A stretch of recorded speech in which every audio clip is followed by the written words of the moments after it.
Betty Eppel. Bonsoir Pierre-Louis. Vous vivez à Jérusalem. Oui. Hein? Vous êtes juive. Oui, juive non pratiquante. Juive non pratiquante.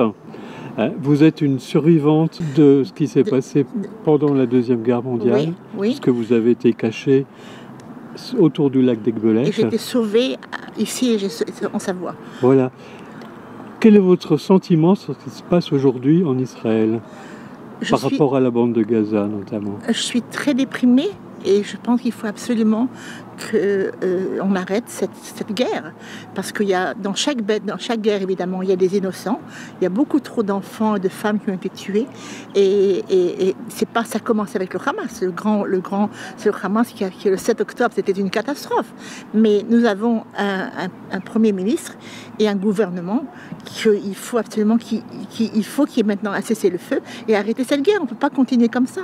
On a eu presque 780 soldats tués. Ouais. Moi, je pleure chaque jour quand j'entends le nom des jeunes tués. Parce que chez nous, tous les jeunes vont à l'armée. Voilà, donc ouais. les jeunes à 18 ans pour 3 ans, les filles pour 2 ans. Ma petite-fille est encore à l'armée. Mon fils alors j'ai eu tout le monde dans chaque famille. Vous avez des gens à l'armée et les gens veulent arrêter cette guerre. C'est plus possible. C'est plus maintenant les Français, les Américains, Biden et ils se rencontrent tous à Qatar, ils vont en Égypte. Mais enfin, Biden continue à financer Israël en armes notamment. Oui. Donc ça s'arrêtera comment ça? Non, il faut un cessez-le-feu. Il faut un cessez-le-feu, ouais. C'est la seule manière. Ouais. Il faut un cessez-le-feu et il faut que le Hamas rende les otages. Ouais. Maintenant, je crois qu'il y en a très peu de vivants.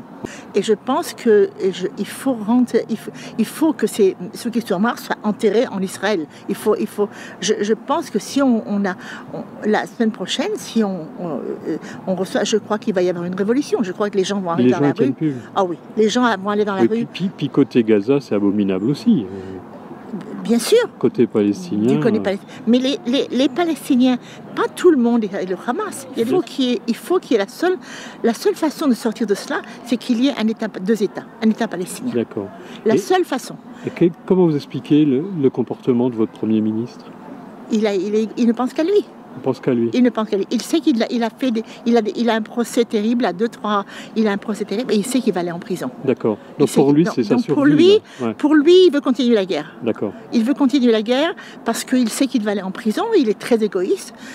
Nos soldats, nos fils sont dans l'armée. Il a un fils qui se trouve à Miami et on paye pour protéger. C'est incroyable ce qui se passe. Okay. C'est vraiment incroyable. Donc, je pense qu'il n'y a qu'une solution, c'est d'arrêter cette guerre à tout prix, d'avoir les otages et de se rassembler et des élections et un autre gouvernement. Oui, qu'on sorte un peu de l'extrême droite et des orthodoxes. Voilà.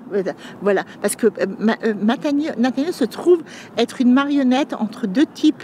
Un ministre de la police qui s'appelle Ben Gvir, qui est horrible, et le ministre des Finances qui s'appelle Smotrich, qui finance les orthodoxes. Et il est manipulé par ces deux types-là, par ces deux ministres, et je crois qu'il n'a plus rien à dire, mais il veut pas. Et ce gouvernement, il veut continuer, mais nous le peuple ne veut plus. Le peuple ne veut pas. Mais le problème, c'est qu'il y a beaucoup de gens en Israël qui sont orthodoxes, c'est ça le grand problème. C'était pas comme ça quand je suis allée vivre là-bas. Ça a changé terriblement. Ça n'a jamais été comme ça. Vous ne reconnaissez plus Israël? Je suis pas certaine que je serais allée vivre aujourd'hui là-bas. Okay. Je suis pas certaine. Mais je reconnais plus le pays. C'est pas le pays où moi je suis allée vivre. D'accord. Bon, on espère qu'il y aura un cessez-le-feu. Absolument. Demain, tout de suite. Tout de suite. Merci Betty. Je vous en prie.